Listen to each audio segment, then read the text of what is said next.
သွားတာဘာကြောင့်လဲမော်ရန်တွေသွားဟေးဟေးမာလေးရှိတဲ့ဒီတာဟိုင်းဆောင်းနာဖေးပါဟေးဟေးဟေးဟေးဟေးဟေးမင်းလေးမဲ့တဲ့အိမ်မဲ့တဲ့မင်းသမီးလေးဟာကိုပါလေဆယ်လက်ကြီး so many people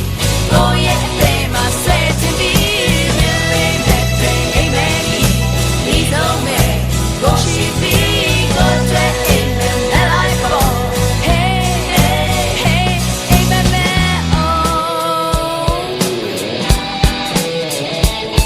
ရှင်းလို့နေနိုင်လို့နေသူတကယ်ဝေး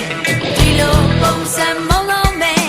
အိမ်တွေမြောက်ကဟန်ဆောင်ခြင်းနဲ့ပုံပြီးဆွဲသွားတာဘာကြောင့်လဲ